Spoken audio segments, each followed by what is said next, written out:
할렐루야. 오늘 이 새벽에 주님 앞에 나오신 여러분이 주님의 크고 놀라운 평화와 치유의 역사가 임할 줄로 믿습니다. 자, 열왕기하 우린 4장에서 엘리사의 기적 5가지를 우리가 먼저 묵상을 했습니다. 내게 그 기적은 가정에 대한 문제였습니다. 가정에 아이가 빚 때문에 끌려가는 이런 어려움들, 또 아이가 없는 집에 아이가 생기는 일, 또 그 죽은 아이를 다시 살려내는 일들, 또 선지자 생도학교에 음식이 부족해서 이렇게 작은 음식을 가지고 100명을 넘게 먹이고도 남는 역사. 또 뭐예요? 또 솥에 국을 끓였는데 그게 더러박이기 때문에 독이 있어서 먹고 큰 고통을 당할 때 가루를 뿌렸더니 그것이 회복되어진 사건들. 대개 이것은 가정에서 출발해서 공동체적인 문제들, 또 사회적인 문제들까지 엘리사의 기적이 확대되는 것입니다. 근데 이번 문제는 좀 달라요. 외국의 장군까지 치료하는, 그래서 어찌 보면 국제적인, 이제 인터내셔널한 세계적인 문제까지도 엘리사가 영향을 끼치는데, 그 얘기는 바꿔 말하면 하나님은 이스라엘 민족만의 하나님이 아니라 온 우주의 하나님이심을 드러내는 줄로 믿습니다. 하나님은 온 열방의 주권자가 되시고 하나님은 온 우주의 창조주가 되시는 겁니다. 그래서 하나님의 영역은 우리 대한민국에만 계신 게 아니에요. 하나님은 저 아프리카에도, 저 중동에도, 저 브라질에도, 저 미국, 소련, 중국에도, 저 북한 땅에도 하나님의 역사는 미치지 않는 곳이 없다 하는 것입니다. 자, 우리 오늘 1절 말씀을 한번 다시 읽어볼까요? 1절입니다. 시작. 아람 왕의 군대 장관 나아만은 그의 주인 앞에서 크고 존귀한 자니 이는 여호와께서 전에 그에게 아람을 구원하게 하셨습니다. 그는 큰 용사이나 나병 환자더라. 자, 그는 군대 장관이고 존귀하게 자기 왕에게 총애를 받는 자예요. 근데 그는 용사지만 또 불행하게 나병 환자예요. 근데 과거에 하나님께서, 여호와께서 전에 그에게 아람을 구원하게 하셨다. 이 아람이란 나라가 큰 어려움을 당했는데, 이 대적에 의해서, 외국의 군인들에 의해서 어려움을 당했는데 이 나아만이 나가서 그 나라를 위기에서 구원해냈다는 겁니다. 근데 그 나아만을 통해서 아람을 구원하게 하신 분이 누구예요? 여호와라는 거예요. 하나님. 하나님은 이스라엘을 구원한 게 아니야. 바로 아람이라는, 어찌 보면 이스라엘과 불구대천의 원수가 된 그 아람을 구원하는데 누굴 사용했어요? 나아만을 사용했다는 거예요. 이게 참 재미있지 않습니까? 하나님은 이방 민족에게도 역사하시고 일하고 계신다는 겁니다. 그게 하나님의 주권입니다. 하나님의 주권 사상. 하나님은 온 우주의 주인이시다. 그래서 이스라엘이 우상 숭배하고 범죄할 때는 어떻게 해요? 저 바벨론 땅에, 저 멀리 있는 바벨론 땅에 하나님도 모르는 느부갓네살을 끌어들여 가지고 그가 많은 군사를 이끌고 와서 예루살렘 성을 회파하고, 그리고 예루살렘 성 주민들을 자기 나라 종으로 끌고 가는, 그리고 이스라엘 왕의 코를 끼워가지고 자기 나라 종으로 끌고 가는, 이런 부끄러움과 수치를 당하게 하신 분이 누구냐? 여호와 하나님이라는. 그리고 70년 동안 종살이하고 나니까 또 이제 그 느부갓네살, 바벨론의 고레스 왕을 세워서, 파사 제국의 고레스 왕을 세우는 거예요. 바벨론이 무너지고, 그 고레스가 또 어떤 이유도 없이 그냥 이스라엘 백성을 다 돌려보내는 거예요. 너희 돌아가서 너희 성전도 짓고 잘 살아라. 세상에 어떤 왕이 돌려보내겠어요? 그러니까 하나님은 이방의 왕들까지도 당신의 도구로 삼는 거예요. 때로는 구원의 도구로, 때로는 심판의 도구로, 때로는 악의 도구로. 그랬어요. 그러니까 지금 미국의 대통령 선거가 이제 바이든이 되겠죠. 트럼프가 저렇게 불복을 하지만 이제 결국은 승복하고 그러겠죠. 그러니까 트럼프를 세우나 바이든을 세우나 그거 누가 결정하는 거예요? 하나님이 결정하는 거예요. 하나님. 우리가 볼 때는 이번엔 이렇게 해서 트럼프가 코로나를 잘 못 막아서 그렇고, 바이든은 또 이렇게 최연소 국회의원에서 이렇게 정말 부통령까지 지낸 또 이런 온건한 사람이. 그런데 그게 백성들이 뽑은 것 같지만 결국 하나님이 그들을 필요할 때마다 세운다는 거예요. 중국의 시진핑은, 저 러시아의 푸틴은 누가 세우는 거예요? 하나님이 세우시는, 하나님. 그들도 때로는 그들이 악의 도구로 쓰임받아요. 그렇죠? 심판의 도구로. 그래도 그들도 하나님이 허락하에 세워진다는 거예요. 이 모든 역사를 주관하시는 분은 누구냐? 여호와 하나님인 줄로 믿습니다. 근데 그들은 하나님을 몰라. 시진핑도 모르고 푸틴도 몰라. 그러니까 나쁜 짓만 하며 살아가는 거예요. 그 사람들은 지가 왕이라고 그러고 거기서. 그 결국 망하는 거지, 그러다 살다가. 안 그래? 여러분 보세요. 우상 숭배의 나라 아닙니까? 자기들의 잘못도 회개할 줄도 모르고. 그 살다가 일본이 뭐 잘 되겠어요, 결국은? 결국 태평양 수위가 점점 더 올라가면은 결국 일본은 바닷속에 잠겨서 없어질지도 몰라. 몇백 년 후에. 자기들 모르는 거야. 그러니까 이 모든 것은 하나님이 주관하신다. 그러니까 우리의 개인적인 인생으로부터 세계 역사의 흐름까지도 주관하시는 분이 바로 하나님이시다. 하나님은 그 아람의 나아만에게도 은혜를 주셔서 그가 구원하게 했지만 그가 이제 이렇게 총애를 받고 나라를 구원하고 나니까 어떻게 한 것도 교만한 거야. 우리나라에서 왕밖에 없지. 왕 다음은 내가 제2인자야. 얼마나 또 교만했겠어. 그러니까 하나님이 또 어떻게 했어요? 그에게 나병을 주셨어. 나병을. 밖은 화려하고 우리나라를 구원한 사람이라고 하지만은 안에는 문둥병이 골마서 썩어가고 있고 살이 진물이 흐르고 창피해서 말도 못하고 말이야. 밤만 되면 잠도 못 자고 글르라고. 이 뭐 하나님 어쩌면 참 공평하신 거예요. 공평하신. 그런데 거기에 그것도 전쟁터에서 이스라엘 소녀를 하나 잡아왔는데 그 소녀가 눈치를 챈 거야. 아, 우리 장군님이 나병에 걸렸구나. 왜? 그 빨래도 하고 주방을 일을 돕는데 거기서 진물이 난 이런 옷가지를 내놓고 보니까 아, 이건 나병 문둥병에 걸렸구나. 이 소녀가 아는 거예요. 그리고 그 나만의 부인 그 여주인에게 그 사실을 이야기하는 거예요. 자, 우리 2절과 3절 말씀을 읽어볼까요? 2절과 3절입니다. 시작. 전에 아람 사람이 떼를 지어 나가서 이스라엘 땅에서 어린 소녀 하나를 사로잡음에 그의 여주인에게 이르되 우리 주인이 사마리아에 계신 선지자 앞에 계셨으면 좋겠나이다. 그가 그 나병을 고치리이다 하는지라. 어떻게 보면 참 뭔지 모르는, 왜? 이 아람이란 나라는 이스라엘의 불구대천의 원수고 자기가 또 아람군에게 이렇게 붙잡혀 와서 납치돼 와서 이렇게 종로로 타는데 자기 부모와도 떨어지고 말해. 나라를 떠나서. 그런데 이 소녀는 참 착했죠.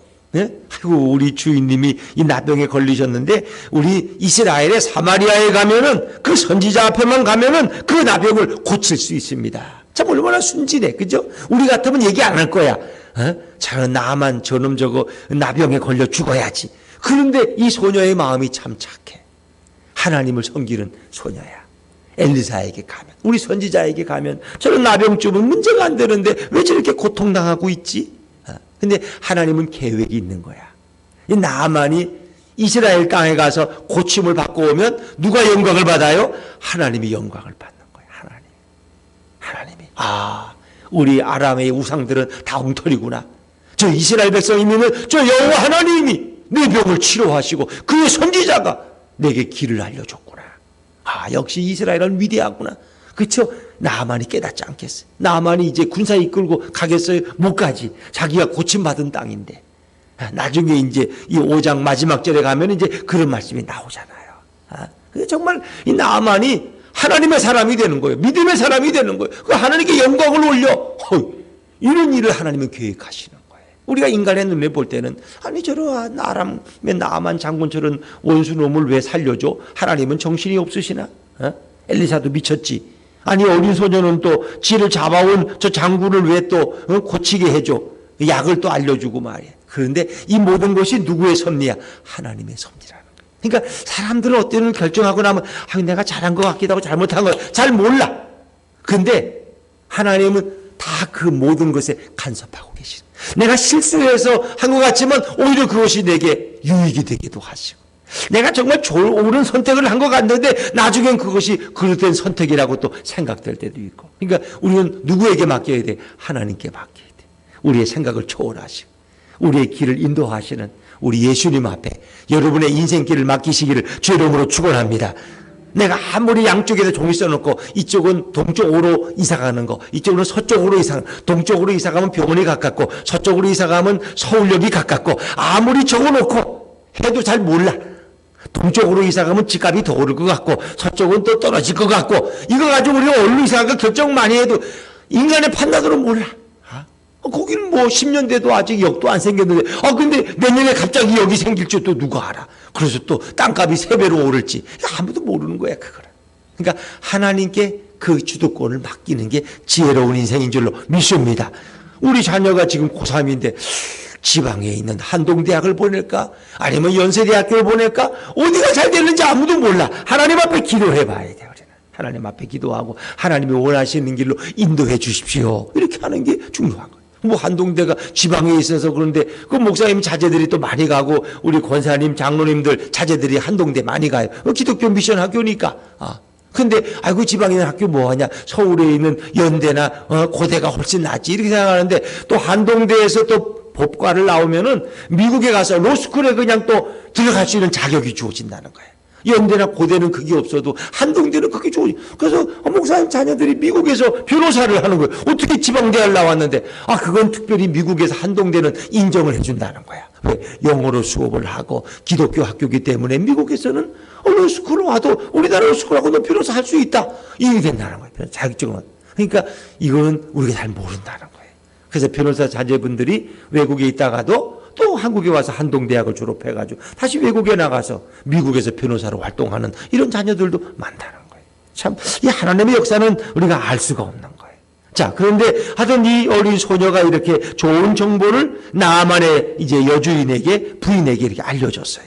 그들이 나아만이 너무 좋아하는 거야. 그래가지고 그거를 믿고 자기 아람왕에 가서 또 이야기를 해요. 4절과 5절이면 4절과 5절 시작. 나아만이 들어가서 그의 주인께 아뢰어 이르되 이스라엘 땅에서 온 소녀의 말이 이러이러하더이다 하니 아람 왕이 이르되 갈지어다. 이제 내가 이스라엘 왕에게 글을 보내리라 하더라. 나아만이 곧 떠날새 은 10달란트와 금 6,000개와 의복 10벌을 가지고 가서. 그 나아만은 이렇게 소녀의 말을 듣고는 믿어요, 안 믿어요? 믿잖아요. 지금 지푸라기라도 잡고 싶은 심정인데 어린 소녀가 너무나 확신 있게 얘기하니까 우리 복음도 그러는 거예요. 이 어린 소녀가 전에부터 행실이 안 좋아. 돈만 없어지면 개 주머니에 가 있어. 아이고 쟤는 이스라엘 애가 저렇게 거짓말도 잘하고 돈도 자꾸 훔쳐가고 음식도 없어지고 이러면은 개 말을 안 믿어요. 근데 비록 걔는 포로로 잡혀가서 그 집에 종로를 타지만 애가 보니까 진실한 거예요. 거짓말도 안 하고 부지런하고. 그러니까 개 한마디를 온 가족이 다 믿는 거예요. 그러니까 나아만이 자기 아람 왕에게 가서 그 소녀의 이야기를 전하니까 아람 왕도 믿고 너는 그럼 이스라엘에 가라. 내가 편지를 써줄 테니까. 여기 또 의복 10벌하고 은 10달란트와 금 6,000개를 가지고 어마어마한 이 선물까지 줘서 보내는 거예요. 보내는. 그리고 왕의 친서를 써서 우리의 나아만 장군이 존귀한 자인데 보내오니 이스라엘 왕이여 제발 이 장군을 좀 고쳐서 보내주소서. 아주 낮은 자세로 이렇게 선물까지 보내는 거예요.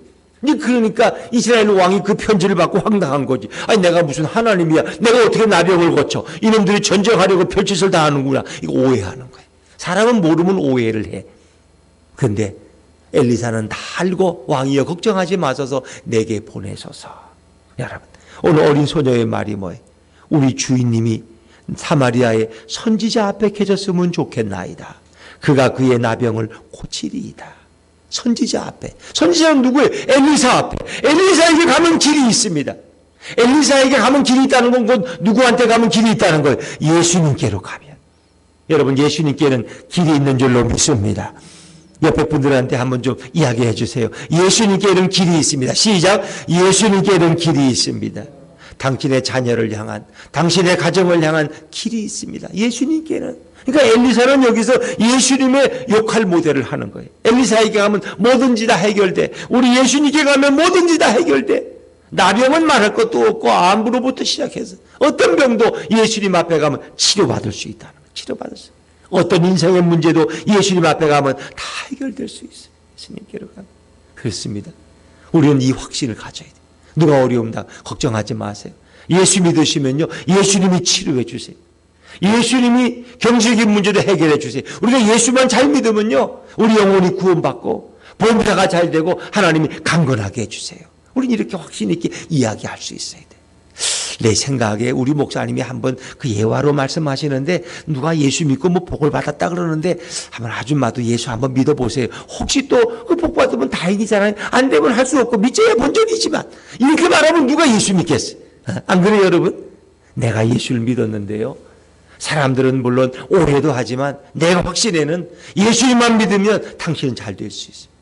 당신의 남편의 암도 고칠 수 있고요. 당신의 가정의 문제도 해결될 수 있어요. 그렇다고 여러분이 다 책임질 수는 없죠. 그러나 우리는 예수님께 맡기면 예수님이 알아서 다 이끌어 가셔요. 그의 육신이 치료 못해도 나중에는 예수 믿고 영혼이 치료받고 나니까 할렐루야. 그 천국 가는 거예요. 육신으로 살아봐야 뭐 얼마나 더 살겠어. 죽었던 나사로 살아나도 뭐 다시 죽잖아. 그렇죠? 아무리 치료받아도 다시 죽어요. 그러나 그 영혼이 천국에 가서 영원히 사는 진리를 깨달으면 그까지 육신의 병은 문제가 안 돼. 거기다 또 하나님의 도움으로 영혼도 치료하고 육신까지 치료하면 진짜 할렐루야지. 그때는 또 일생 주님을 위해 헌신하며 살아가는 간증하면서. 그러니까 우리는 내가 걱정하지 마세요. 그 괜히 교회 갔다가 예수님께 갔다가 해결도 안 되고 그러면 나만 그냥 요구도 먹잖아. 이게 전도 안 해 나는. 자기는 없어. 그러지 마시고 어린 소녀가 확신 있게. 어린 소녀가 만약에 엘리사에게 갔다가 치료 못 받으면 누구한테 다 화가 들어와요. 어린 소녀에게 돌아오는 거예요. 내가 아람 왕에게 얘기해서 이렇게 엄청난 걸 가지고 갔다가 내가 병도 못 고치고 돌아왔다.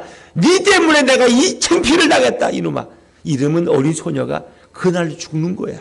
그러나 어린 소녀는 하나님을 믿기 때문에 엘리사가 반드시 고칠 것을 알기 때문에 확신 있게 이야기했다. 놀라운 사실이에요. 그래서 우리는 한마디 전도를 해도 확신 있게 해야 할 줄로 믿습니다. 이렇게 하시. 이게 어린 소녀의 전도예요. 그 말 한마디가 나아만이라는 나병 환자를 인생을 회복시키는 놀라운 일을 행하게 하잖아요. 이게 우리 한마디가 이렇게 중요한 거예요. 자, 이제 나아만이 갔어요.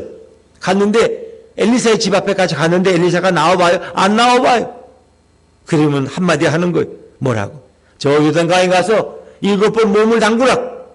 그러면 나아만이 굉장히 기분이 나쁜 거야. 자, 우리 9절 10절입니다. 시작. 나아만이 이의 말들과 병거들을 거느리고 이르되 엘리사의 집문에 서니 엘리사가 사자를 그에게 보내 이르되 너는 가서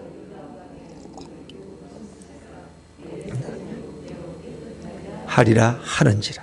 자, 요단강에 가서 7번 담고 그럼 깨끗하게 될 거야. 근데 그 말은 귀에 안 들어와. 내가 지금 이렇게 아람의 장군이 대장군이고 많은 병사를 이끌고 이렇게 큰 선물을 가지고 왔는데 나아보지도 않아. 엘리사 그놈이 건방지게. 그래도 문 열어봐야 될 거 아니야. 문도 안 열고 사자를 보내서 그냥 그냥 요단강에 가서 7번 씻으라. 이놈은 기분 나쁜 거예요. 그러니까 그 아람의 나아만의 마음에 뭐가 있는 거예요? 교만함이 있는 거예요. 교만함이. 그런 생각이 들어요. 내가 거기 가면은 적어도 그 교회 사람들이 나한테 껌뻑 죽어야지. 왜? 나 같은 사람이 그 교회, 그 개척 교회 가서 이렇게 헌금도 해주고 도와주면 얼마나 지들이 좋아. 그러면 나한테 잘해야지. 내가 헌금도 제일 많이 하는데 이런 마음이 우리에게 있겠어요, 없겠어요? 있다는 거예요. 내가 예를 들면 11조를 1,000,000원씩 해. 그러면 웬만큼 큰 교회 가도 1,000,000원 하기는 쉽지 않잖아. 몇 사람 외에는. 그죠? 뭐 회사하는 사람이나 기업가나 이렇게 1,000,000원씩 하지. 누가 하겠어? 내가 그 교회 가서 1,000,000원씩 1년을 했는데 그럼 그 교회 담임 목사님이 나한테 좀 불러서 칭찬도 하고 나를 좀 인정해 줘야 될 거 아니야. 날 알아주지도 않고 말이야. 집사 임명도 안 해주고 기분 나빠. 이거 뭐 이런 교회가 있어?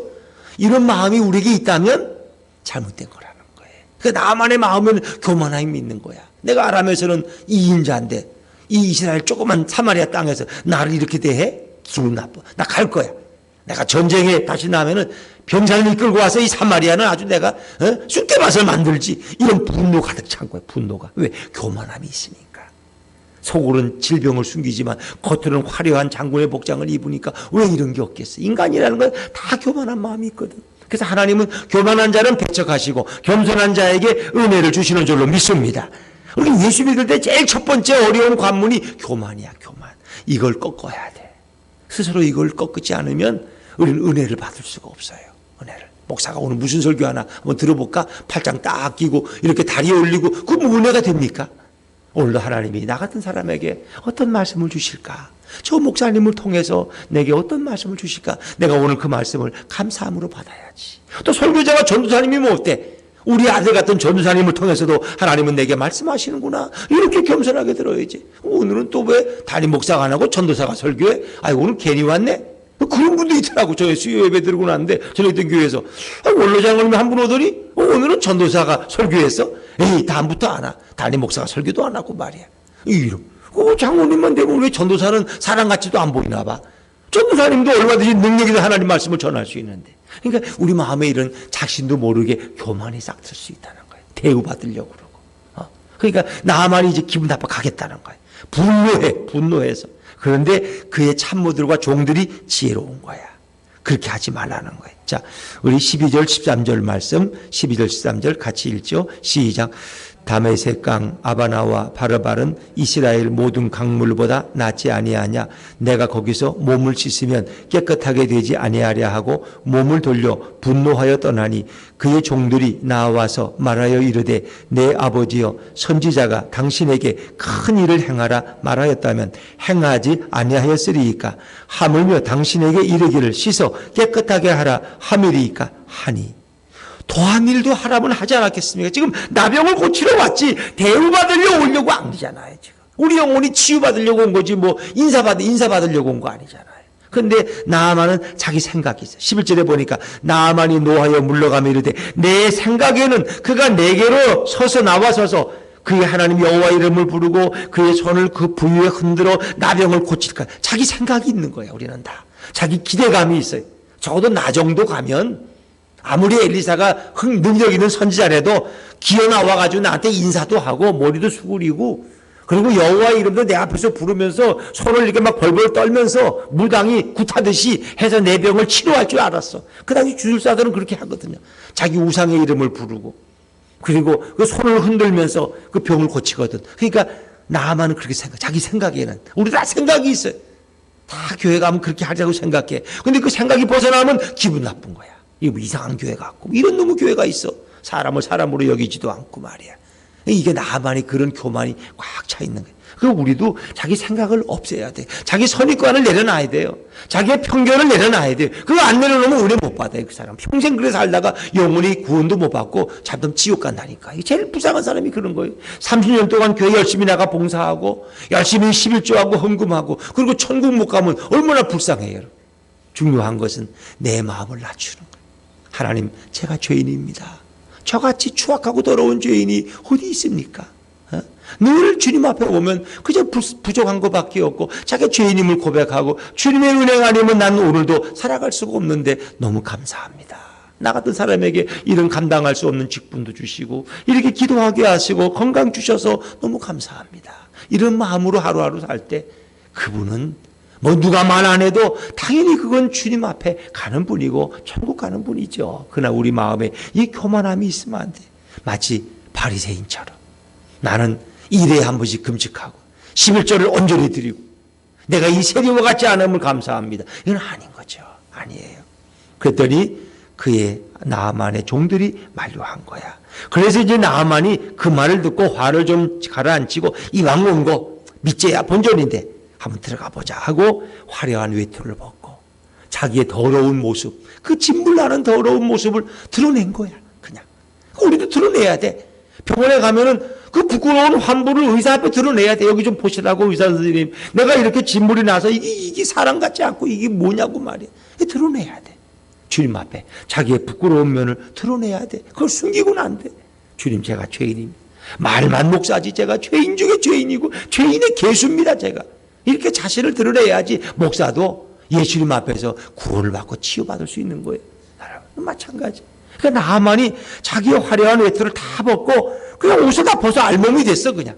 그리고 이제 부하들 앞에서 요단강에 7번을 들어가는 거야. 한 번 들어가고 2번 들어, 3번 들어. 한 4번째 들어가면은 좀 진물이 못 든가 해야 돼. 아무런 변화가 없어. 그러나 이왕하기로 했으니까 7번 가야지. 7번 들어갔다 나왔더니 어린아이처럼 깨끗하게 된 줄. 여기에 하나님의 역사가 있는 거예요. 자, 온전한 순종. 자, 14절 말씀. 14절 같이 읽습니다. 14절 시작. 나아만이 이에 내려가서 하나님의 사람의 말대로 요단강에 7번 몸을 잠그니 그의 살이 어린아이의 살같이 회복되어 깨끗하게 되었더라. 만약 나아만이 한 6번 들어갔다가 기분 나빠 가야 되겠다 그냥 가면 그냥 그대로 있는 거예요. 이게 하나님의 역사는 참 이상하죠. 여러분, 이 여리고성을 돌 때 이게 어떻게 했어요? 하루 한 바퀴씩 6일 동안 돌으라. 하루 한 바퀴씩. 그리고 마지막 7일째는 7바퀴를 돌고 그리고 성을 향해 소리 지르는 거예요. 근데 만약에 한 바퀴 돌아도 아무 일도 없고 2번째 돌아도 비석도 하나 안 떨어지고 3번째 돌아도 금도 하나 안 가. 에이, 이런 짓 왜 해? 6번 돌고 그만뒀다면 아무 일도 안 일어나요. 그건 온전한 순종이야. 말씀에 7번 온전히 순종했을 때 그때 하나님은 기적을 일으키시고 역사를 행하시는 줄로 믿습니다. 온전한 순종. 7번 그대로 말씀대로 순종하는 거예요. 그랬더니 그 피부가 어린아이의 살같이 회복되어 깨끗하게 되었더라. 놀라운 일. 그러니까 뭐 나만이 이 기분이 어떻겠어요? 말도 못하죠. 이제 그 다음 장 보면 또 말도 못해. 다 그냥 엘리사에게 가서 다 주고 싶고 그냥 모든 게. 그러나 이제 하나님은 또 말씀하시잖아요. 자, 우리도 마찬가지입니다. 바로 요단강에 몸을 담근다는 건 뭐예요? 예수님의 보혈만이 우리의 영적, 육적인 질병들을 깨끗하게 할 줄로 믿습니다. 요단강은 예수님의 보혈을 상징하는 거예요. 세례 요한이 세례받았던 곳, 예수님이 세례받았던 그곳, 요단강, 그 예수님의 보혈에 몸을 담그니까 나병도 떠나가고 영혼의 죄악도 치료받고 완전히 새로워지는 거예요. 우리도 그렇습니다. 좀 부끄럽지만 옷을 벗어야 돼. 물론 여자분들이 아무한테 앞에서는 옷을 벗으면 안 되지만 하나님 앞에서는 우리의 옷을 벗어야 돼. 그리고 내 부끄러움을 드러내야 돼. 그리고 예수의 보혈의 강에 내 몸을 담글 때 내 영혼을 치료하시고 내 육신의 질병을 치료하시고 우리 가정의 문제를 치료하시고 우리 인생의 문제도 주님이 치료해 줄 줄로 믿습니다. 그 좋으신 예수님을 바라보면서 우리도 예수님과 동행하는 복된 하루 되시기를 주의 이름으로 축원합니다. 기도하겠습니다.